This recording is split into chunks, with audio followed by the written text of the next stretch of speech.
하나님의 크신 사랑과 은혜가 우리 모든 성도님들 가정 가운데 풍성하게 임하기를 주님의 이름으로 축원합니다.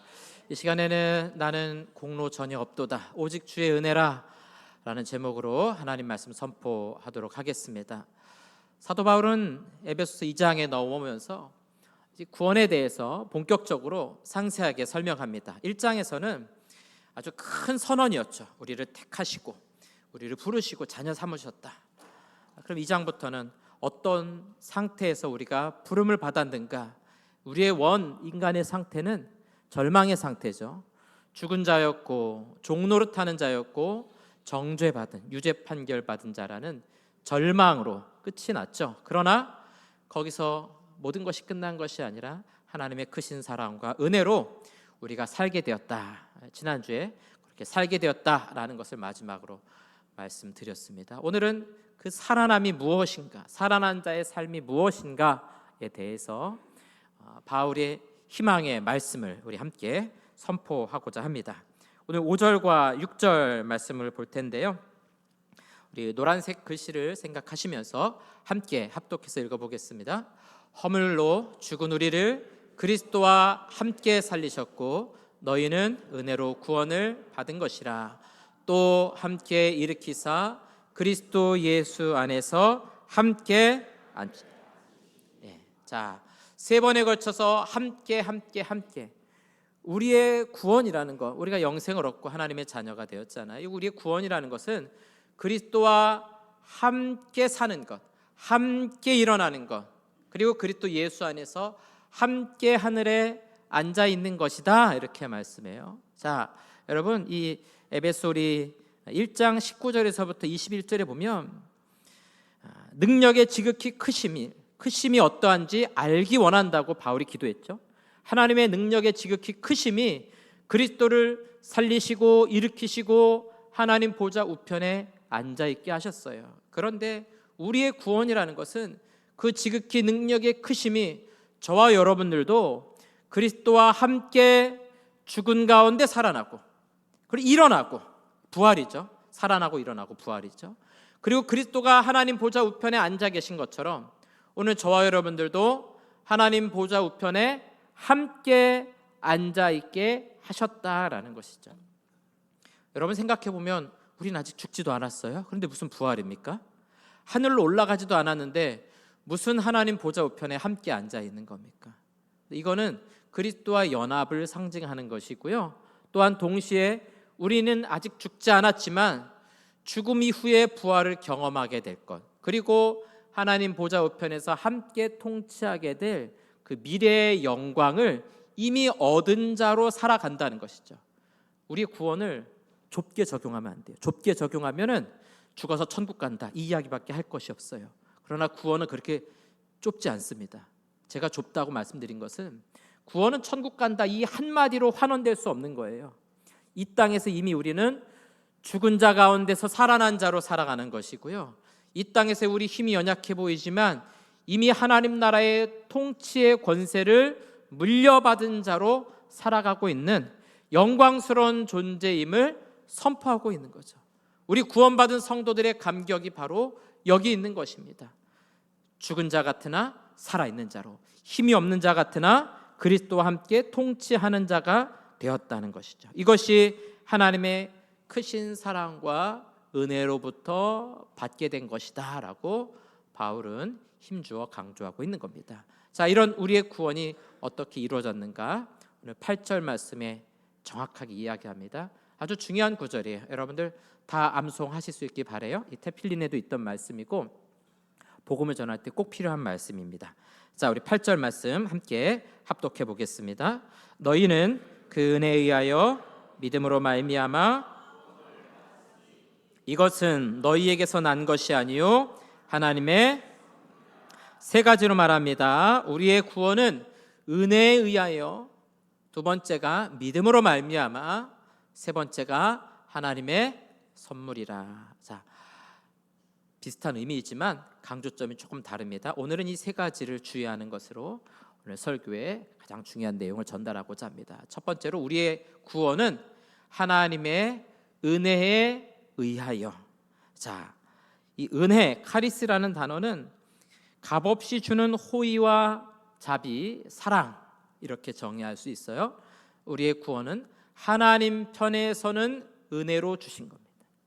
두 가지 구분할 거예요. 하나님 편에서, 우리 인간 편에서. 하나님 편에서는 은혜에 의하여, 인간 편에서는 믿음으로, 이렇게 구분이 될 겁니다. 그래서 하나님께서 저와 여러분들에게 값없이, 우리가 대가를 지불하지 않고 값없이 우리에게 베풀어 주신 호의라는 거예요. 왜 우리 편에서 대가를 치르지 않는가? 구원의 값을 우리가 마련할 수 없기 때문입니다. 죽은 자가 부활하는 영원한 생명의 값은요, 우리 인간 편에서는 결코 마련할 수 없습니다. 시편 49편 8절 말씀 보면 그들의 생명을 속량하는 값이, 우리의 생명을 값주고 구원하는 값이 너무 엄청나서 영원히 마련하지 못할 것임이니라. 여러분, 우리 인간은 오랫동안, 지금도 마찬가지로 영원히 살고 싶어 합니다. 그렇죠? 물론 영원히 살 수 없다는 걸 알아요. 그래서 할 수만 있으면 오래 살고 싶어 합니다. 그 마지막은 영원히 사는 거죠. 역사에 보면은 진나라의 시황제가 불로초를 구하라고 했다. 어떤 지도자는 보니까 젊은 사람들의 피를 자기 몸속에 막 수혈하는데요, 젊은 사람들 피 수혈해도 90 넘지 못하더라고요. 그분이 보니까. 의학을 통해서 줄기세포 개발도 하고 암치료제도 만들고 또 노화도 막고. 근데 여러분, 영원히 삽니까? 이런 모든 시도들은요, 조금 더 살 수는 있어요. 근데 죽은 자를 일으키지 못해. 생명이 끊어지고 우리의 육체가 썩어진 사람을 다시 일으키지 못한다는 거죠. 왜 그렇다는 거예요?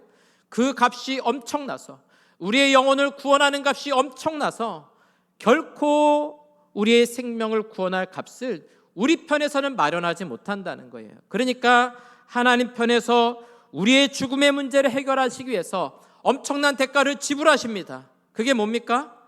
자기 아들 예수 그리스도를 십자가에 못 박혀 죽게 하는 값을 대신 치르신 거죠.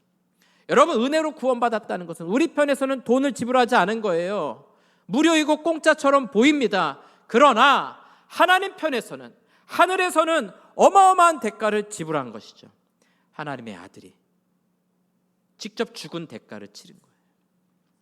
여러분, 우리가 착한 일 할 수 있습니다. 다른 사람에게 돈도 줄 수 있고요, 봉사도 할 수 있어요. 그러나 자기 아들을 죽일 사람은 없습니다. 있으십니까? 그렇게 의로운 사람이 있어요? 옆집 아들 살리려고 내 아들 죽이는 사람 있습니까? 없습니다, 여러분. 그러나 하나님은 저와 여러분들을 살리기 위해, 우리를 양아들 삼기 위해서 자기의 친아들을 십자가에 못 박혀 죽게 하는 어마어마한 대가를 지불한 것이죠. 우리 편에서는 뭘 지불했습니까? 아무것도 지불한 게 없어요. 지불할 수가 없습니다. 우리는 그 생명값을 마련할 수 없기 때문이죠. 오직 아들 대신 예수 그리스도의 죽음의 값을 지불하고 저와 여러분들이 구원의 은혜를 입게 된 줄로 믿으시기 바랍니다. 여러분, 성경에 나오는 많은 인물들이 하나님께 은혜를 입었어요. 우리는 은혜 받은 자로 살아가는 거예요. 노아가 당대 의인이었어요. 그러나 의인이라고 말하기 전에 더 중요한 구절은 그는 하나님께 은혜를 입었더라. 아브라함은요, 갈대아인의 우르라는 우상을 섬기는 땅에서 그를 부르신 거죠. 여호수아 24장 2절에 보면 정확하게 말해요. 우상을 섬겼더니, 데라가 우상을 섬겼지만 하나님 그 가운데서 한 사람 아브라함을 부르신 거예요. 창세기 18장 3절에 가니까 주께 은혜를 입었나이다 고백해요. 요셉 보세요. 형들에게 죽을 뻔하다 팔려가죠. 종으로 노예로 팔려갑니다. 그런데 성경은 뭐라고 말하냐? 그는 가는 곳마다 하나님께 은혜를 입었더라. 욥은요, 자기 자식들 다 죽었습니다. 자기 재산도 뺏겼어요. 자기는 나병에 걸려 죽을 병에 걸려 있습니다. 자기 아내도 하나님 저주하고 떠나라 하고 도망갔어요. 그런데 그의 고백이 뭐예요? 내가 주께 은혜를 입었사오니. 여러분, 우리의 현실 아닙니까? 욥처럼 죽을 인생, 아니 이미 죽은 인생, 그런 저와 여러분들에게 하나님이 찾아오셔서 너는 내 아들이라. 여러분, 이것이 하나님의 한없는 사랑으로부터 나온 은혜임을 고백할 수 있기를 주님의 이름으로 축원합니다. 우리는 자격이 없어요. 받을 만한 자격이 없어요. 구원받을 만한 자격이 없어요. 그러나 하나님의 크신 사랑으로, 그러니까 우리 구원의 근거는 일방적인 하나님의 사랑과 은혜라는 것이죠. 저와 여러분들에게 그 은혜를 주셨다는 사실, 여러분 기뻐하며 감사하며 은혜 주신 하나님 앞에 영광을 올려드리기를 주님의 이름으로 축원합니다. 두 번째, 우리 편에서는 믿음으로 말미암아 구원을 받았어요. 오늘 2장 8절에 말하죠. 너희는 그 은혜에 의하여, 여기까지는 하나님 편에서. 그 다음에 우리 편에서는 믿음으로 말미암아. 자, 이건 구원의 방법입니다. 칼빈은 이걸 도구인이라 불렀어요. 우리가 하나님의 구원을 받는, 자, 우리 기독교 신앙 위에서부터 내려오는 거예요. 세상의 모든 종교는 아래에서 위로 올라가는 겁니다. 이거를 박윤선 박사님은 상승신학이라고 불렀고요. 우리 개혁교회는 하강신학이에요. 위에서부터 부어주시는 거죠. 이 은혜를 받는데, 그 받는 방법이 뭐냐? 밥을 먹으려면 숟가락이 있어야 되는 거 아니에요? 이거 우리 은사이신 문병호 교수님이 하신 비유예요. 밥을 먹으려면 숟가락이 있어야 되는데 숟가락을 먹는 건 아니죠. 숟가락에 담겨진 밥을 먹는 것처럼 믿음으로 구원받는다는 것은 마치 숟가락, 도구와 같다는 거예요. 믿음은 하나님의 은혜를 받는 도구가, 그게 믿음이라는 겁니다. 그런데 여기에 중요한 표현, 의미는 무엇이냐? 우리의 노력이나 공로로 얻었다는 것이 아니에요. 자, 보세요. 은혜라는 표현은 값없이와 같은 의미예요. 믿음으로라는 것은 공로 없이와 함께 이어지는 말씀이에요. 그러니까 우리의 공로나 노력으로 우리가 얼마나 잘해서, 얼마나 많이 노력해서 착한 일해서 구원받았다는 게 아닙니다, 여러분. 공로 없이 받았다는 거예요. 공로라는 것은 오직 그리스도의 공로만 있는 겁니다. 우리 편에서 아무리 의롭게 살려고, 착하게 살려고, 선한 일을 행하려고 해도요, 구원에 이를 수 없어요. 우리 편에서는 불가능합니다. 그런데 여러분, 기독교 역사를 보면요, 끊임없이 우리 마음속에 드는 유혹이 있어요. 그게 뭐냐면 하나님의 은혜로 믿음으로 구원받았지만 그 이후의 삶은 노력으로 살아가려고 하는 겁니다. 이게 사실은 카톨릭 신앙에 공격받는 지점이기도 하고요, 세상 모든 종교의 방식이기도 하고, 기독교 신앙을 위협하는 가장 무서운 이단이 뭐냐? 그게 바로 율법주의입니다. 여러분, 하나님 말씀 앞에 서면 우리는 무엇을 발견해요? 나는 공로가 없구나, 내 노력으로는 의로워질 수 없구나. 그걸 발견하는 것이 하나님 말씀이에요. 율법이 우리를 그렇게 고발한다는 것이죠. 율법의 첫 번째 기능, 정죄의 기능. 율법 앞에 서면 설수록 나는 죄인이구나, 율법을 지킬 수 없구나. 근데 거기서 끝나지 않아요. 그래서 우리의 구원자이신 예수 그리스도를 찾고 의지하게 만드는 것, 이것이 율법의 첫 번째 용도입니다. 갈라디아 교회에 여러분 이단이 들어왔어요. 그 이단은 뭐냐? 유대주의자들이에요. 갈라디아 교회 성도들이 하나님의 은혜로 구원받았습니다 이렇게 고백하는데, 야고보에게서 온 형제들, 유대주의자들은 뭐라고 말하느냐? 구원받을 때는 은혜로 구원받았어도 그 다음부터는 율법을 행해야 된다, 할례를 받아야 되고 안식일을 지켜야 되고 여러 가지 율법들을 준수하지 않으면 구원받지 못한다. 이것이요, 갈라디아 교회만의 문제가 아닙니다. 지금까지 교회는 언제나 율법주의의 공격 아래 있었다는 거죠. 저와 여러분들의 신앙생활 가운데 최고의 적은 율법주의예요, 여러분. 은혜로 구원받았는데 율법으로 살려고 하는 거죠. 노력으로 살려고 하는 것이죠. 반드시 실패합니다. 갈라디아서 2장 16절 말씀 보니까요, 마지막 우리 노란 성경만 함께 읽어볼까요? 율법의 행위로서는 의롭다함을 얻을 육체가 없느니라.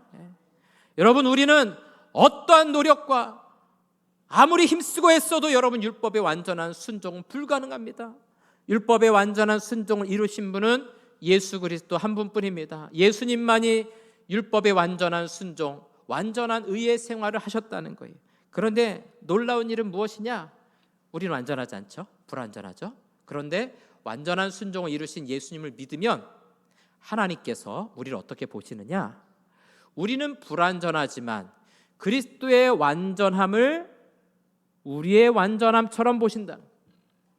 그리스도의 순종을 우리의 순종처럼 보신다는 거예요.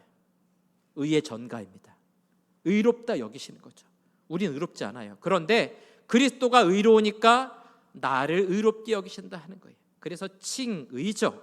칭의, justification, 의롭게 여기는 거예요. 진짜 의로서가 아니라 너는 의로워 이렇게 바라보시는 거죠. 너는 나에게 순종한 자처럼 내가 바라볼 거야. 그게 여러분 그리스도의 공로가 우리의 공로처럼 여겨주시는 하나님의 사랑이라는 사실이에요. 여러분, 저 여러분들에게는 아무런 공로가 없습니다. 구원받을 만한 그 어떤 자격도 그 어떤 행위도 한 것이 없습니다. 그럼에도 불구하고 우리를 의롭다 여겨주시고 우리에게 죄가 없다고 여겨주시는 하나님의 놀라운 사랑, 이것이 바로 믿음으로 얻은 구원이라는 사실을 우리 모두가 함께 고백할 수 있게 되기를 주님의 이름으로 축원합니다. 세 번째는 하나님의 선물입니다. 값없이 주는 거죠. 하나님의 은혜와 비슷합니다. 그러나 선물이라고 강조하는 의미가 있어요. 제가 복음을 전하거나 영접 기도할 때 항상 쓰는 비유, 그 표현입니다. 자, 여기 선물 있다고 하죠. 사기 그릇이니까 별로 안 비싸 보이잖아요. 금이라고 한번 생각해 보세요. 금값도 많이 올라가지고 얼마나 비쌉니까? 자, 우리 집사님 선물입니다. 어떻게 하실래요? 어떻게 하실래요? 네, 잘하셨어요. 선물입니다 할 때, 목사님 됐습니다. 저는 그런 거 필요 없습니다. 여러분, 그게 선물 받은 자의 태도입니까? 여러분, 선물을 주면 어떻게 하면 돼요? 감사합니다. 네. 우리 집사님 두 손을 이렇게 차셨네. 아이들한테 할 때 두 손 받아야지. 감사합니다. 구원은 이렇게 받는다는 거예요.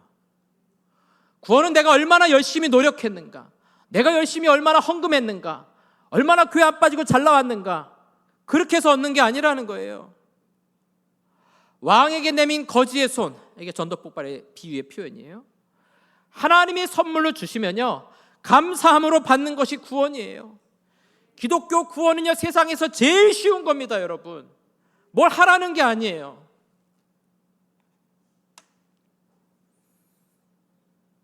저 절에 가보십시오.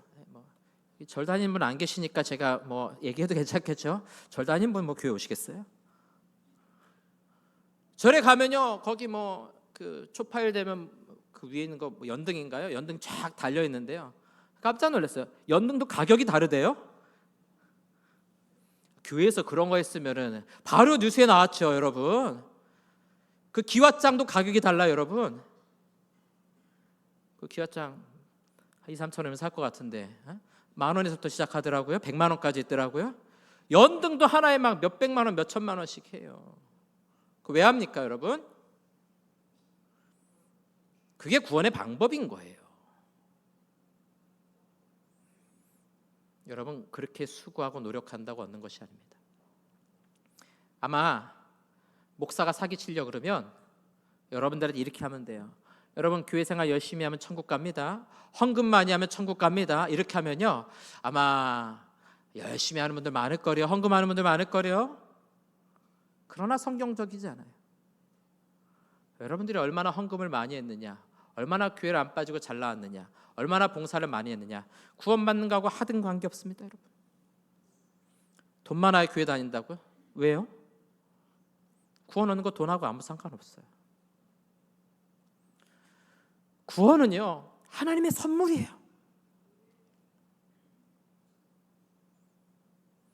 누가 나에게 선물 줄 때 그거 얼마입니까? 제가 돈 드리겠습니다. 그건 선물이 아니에요, 여러분. 바울이 로마서에서 뭐라고 말해요? 구원은요, 삭수로 얻은 게 아니라는 거죠. 내가 돈을 주고 얻은 게 아니라는 거죠. 하나님이 값없이 우리에게 주시는 선물이 은혜라는 거예요. 무엇으로도 갚을 수 없다는 것이죠. 우리는 감사함으로 받기만 하면 되는 거예요. 그래서 구원받은 백성들이 해야 될 일이 있습니다. 자, 오늘 9절 말씀입니다. 9절 말씀 같이 읽어보겠습니다. 행위에서 난 것이 아니니 이는 누구든지, 자, 뭐 하지 못한다고요? 자랑하지 못한다고요. 오늘 우리가 왜 하나님의 은혜를 고백하며 감사하고 기뻐합니까? 나는 잘나지도 않았어요. 나는 하나님 보시기에 이쁜 사람도 아니에요. 훌륭한 사람도 아니에요. 하나님 말씀에 비춰보니까 내 속에 더럽고 추악한 것밖에 없어요. 기도하면 할수록 나의 부족함과 허물밖에 발견하지 못해요. 여러분 말씀 보면서 어떤 생각하세요? 말씀 볼 때마다 내가 그래도 괜찮은 사람인 것 같아 이렇게 생각하세요? 기도할 때마다 내가 잘 살았네 여러분 이렇게 기도가 나오세요? 진짜 하나님 말씀 앞에 서면요 하나님이 아니면 나는 어떻게 살았을까? 기도하면 할수록 뭘 느껴요? 하나님 왜 내 마음속에는 사랑이 없습니까? 왜 나는 용서도 못합니까? 나 부끄러워 하나님 앞에 얼굴을 못 들겠어요? 왜 이런 나를 구원하셨어요? 왜 자격 없는 나를 사랑하시고 아들까지 죽이면서 나를 구원하셨습니까? 자랑할 게 없어요. 여러분 하나님의 은혜를 고백하는 사람은 나의 자랑이 없습니다. 나의 공로를 내세울 것이 없어요. 그럼 우리는 뭘 자랑하며 살아가게 될까요? 바울은 이렇게 고백하죠. 갈라디아서 6장 14절 말씀 보니까 그러나 내게는 우리 주 예수 그리스도의 십자가 외에 결코 자랑할 것이 없어. 바울이 열심히 주를 위해 충성했어요. 목숨 걸고 선교하지 않았어요. 그런데 자기 자신을 들여다보니까 자랑할 것이 없어요. 나는 죄인 중에 괴수일 뿐이에요. 그래서 나의 자랑은 예수 그리스도의 십자가뿐입니다. 여러분 하나님의 은혜를 고백하십니까? 예수님의 십자가만을 자랑하시기를 축복합니다. 우리의 자랑이에요. 목사가 외쳐야 될 유일한 한마디 예수 그리스도의 십자가입니다. 선교사님들이 왜 핍박받고 고난받았어요? 착하게 살라고 말해서가 아니에요. 여러분 의롭게 살라고 말했기 때문이 아닙니다. 예수님의 십자가 전했기 때문이에요. 바울이 왜 죽었습니까? 예수 그리스도의 십자가 전했기 때문이죠. 저와 여러분들이 하나님의 은혜로 구원받았어요. 선물로 받았어요. 나는 공로도 없어요. 착하지도 않아요. 의롭지도 않아요. 보잘것없어요. 그런 나를 사랑하신 하나님의 놀라운 사랑과 은혜로 구원받았음을 저와 여러분들이 고백한다면 이제 예수님의 십자가만 자랑하며 살아가시기 바랍니다. 하나님 앞에 나는 공로 없습니다. 모든 것이 하나님의 은혜입니다. 은혜로 구원받았으니 내 평생의 은혜로 살아가겠습니다. 믿음으로 구원받았으니 내 평생의 믿음으로 살아가겠습니다. 이렇게 고백하며 우리에게 구원의 은혜 베푸신 하나님 앞에 감사와 찬송과 영광 올려드리는 십자가만을 자랑하는 우리 모든 성도들 될 수 있기를 주님의 이름으로 축원합니다.